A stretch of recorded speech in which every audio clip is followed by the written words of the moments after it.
अस्सलामुअलैकुम my YouTube family. I hope कि आप सब लोग ठीक ठाक होंगे, खैरियत से होंगे, मज़े में होंगे। मैं भी जनाब ठीक ठाक हूँ, खैरियत से मज़े में हूँ। आप लोग की खैरियत चाहती हूँ।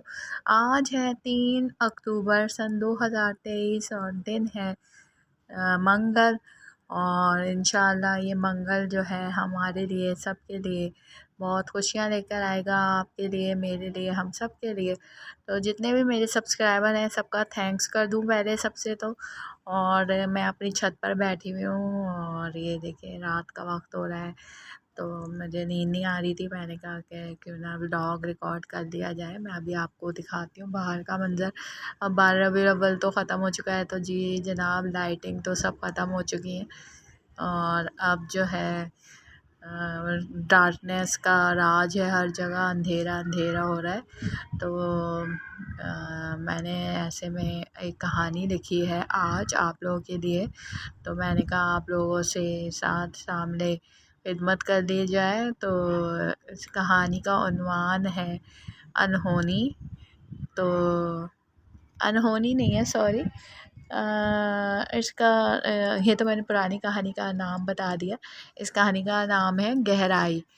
तो ये कहानी जो है मैंने अभी बैठ के लिखी है। ये देखिए आप लोग, ये बाहर लाइटिंग का मंजर और ये देखें साइड पे तो टोटली अंधेरा हो रहा है। तो कहानी स्टार्ट करते हैं कुछ भी बोलने से पहले।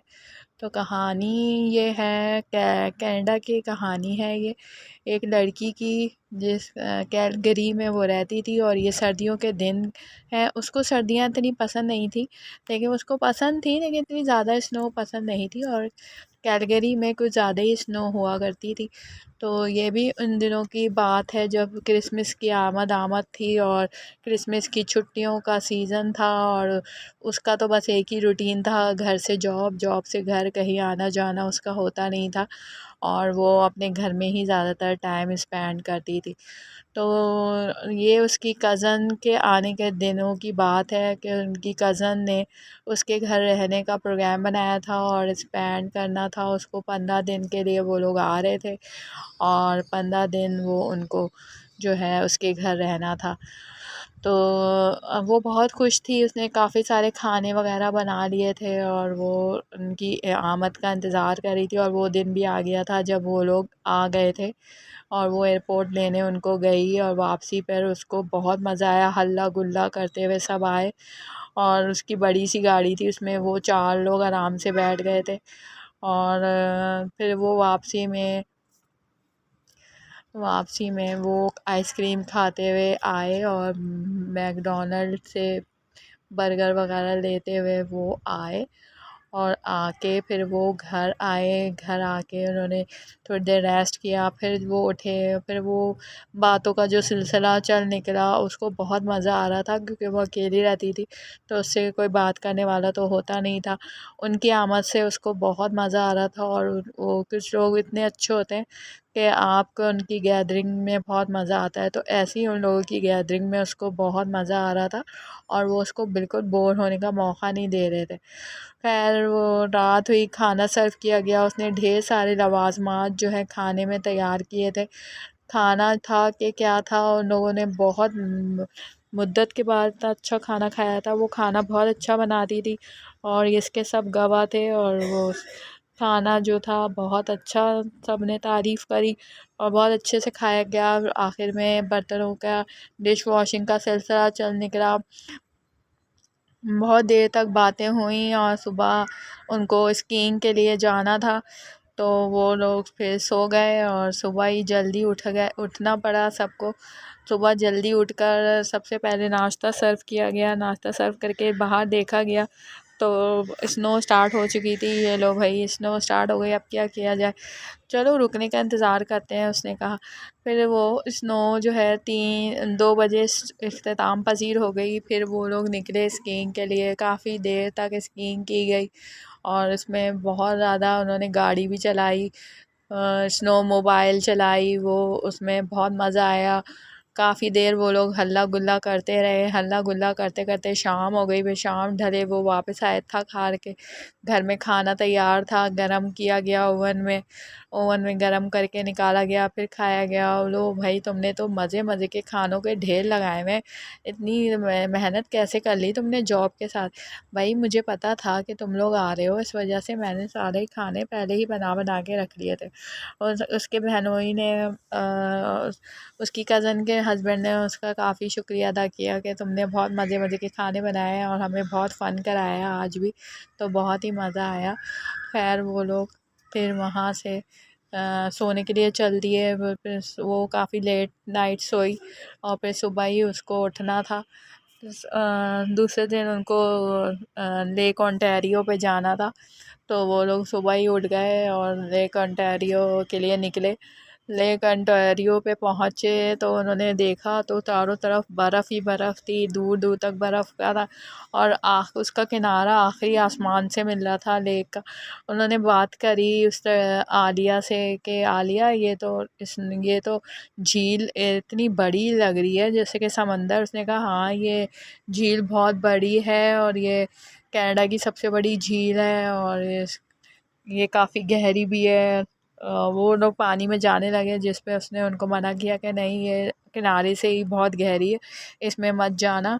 खैर वो गहराई का अंदाज़ा लगाते रहे उसके। खैर फिर शाम ढले, वो लोग काफ़ी फ़न करा। उन्होंने वहाँ पे खाना वाना खाया होटल के अंदर और फिर वापसी में वो काफ़ी कॉफ़ी वॉफ़ी से लुत्फ़ अंदोज़ होते होते घूमते घुमाते फिर घर पहुँचे। क्रिसमस की आमद थी, चारों तरफ घर सजे हुए थे और बहुत फ़न हो रहा था। पार्टीज़ हो रही थी, वो लोगों को भी पार्टी में इनवाइट किया गया जहाँ पर देर लेट नाइट तक हल्ला गुल्ला, गाने का एहतमाम और हर चीज़ मुकाबले हुए, बैतबाज़ी ये वो, काफ़ी फ़न किया गया और वो लोग काफ़ी देर तक एंजॉय करते रहे। फिर वो अपने घर की तरफ रवाना हुए। फिर वो सुबह ही उठ गए। आज उनकी फ़्लाइट थी, लेकिन सुबह में उसने समंदर का प्रोग्राम बना लिया था। यहाँ पर एक नकली समंदर जो है वो बनाया गया था, जिसमें काफ़ी, सॉरी मैंने थोड़ी सी गलत कर दी।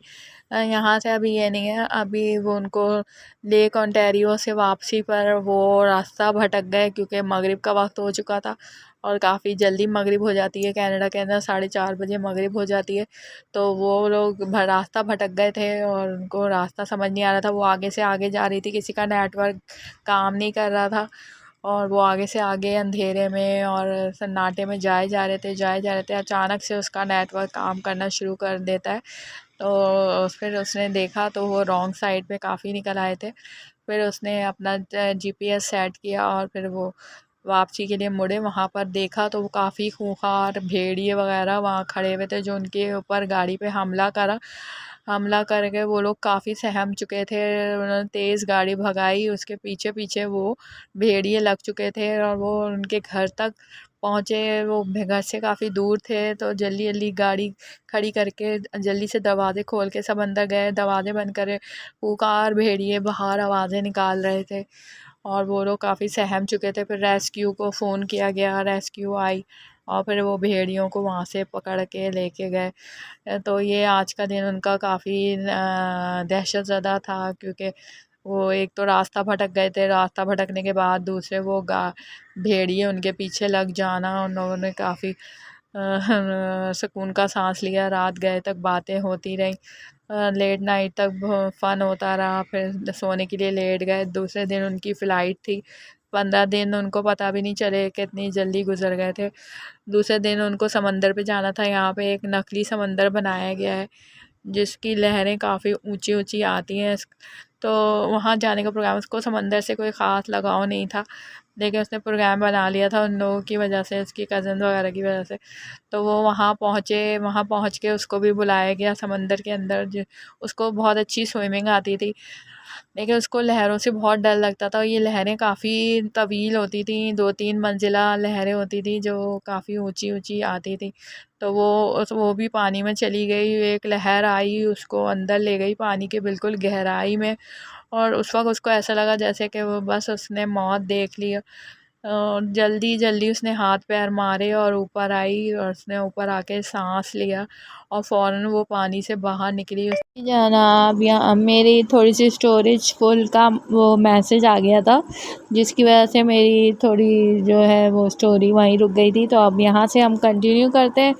तो वो बिल्कुल तह में चली गई थी और फिर वो जल्दी जल्दी ऊपर आई। उसको स्विमिंग बहुत अच्छी आती थी। खैर वो ऊपर आ गई और उसने ऊपर आके सांस लिया और उस वक्त उसने सोचा कि कैसे लोग डूबते होंगे पानी के अंदर। उसको उस पानी की गहराई का अंदाज़ा हुआ। खैर वो बाहर आ गई और फिर उसने अंदर जाने से इनकार कर दिया। सब पानी में नहाते रहे, काफ़ी देर फ़न करते रहे, लेकिन उसने किनारे पे ही खड़े होके एंजॉय किया। फिर खैर वो वक्त भी आ गया जब उन लोगों को सी ऑफ करने वो एयरपोर्ट गई और वो लोग बहुत ज़्यादा उसका थैंक्स कर रहे थे कि तुमने हमें बहुत एंजॉय कराया, तुम्हारी गैदरिंग में हमें बहुत मज़ा आया, तुम्हारे जैसा मेज़बान हमने पहले कभी नहीं देखा। और उसने उनकी शुक्रिया करने का बहुत ज़्यादा शर्मिंदा हो रही थी कि नहीं भाई इतनी मेरी तारीफ़ें नहीं करें आप, मैं इतनी अच्छी नहीं हूँ।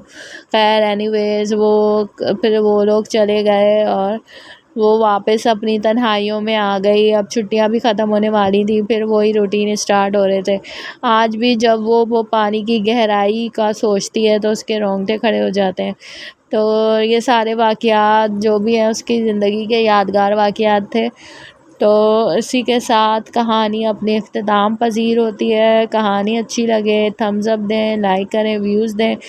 मैं कैनेडियन गर्ल चलती हूँ, मुझे दुआओं में याद रखिएगा। मिलूँगी एक नए व्लॉग के साथ।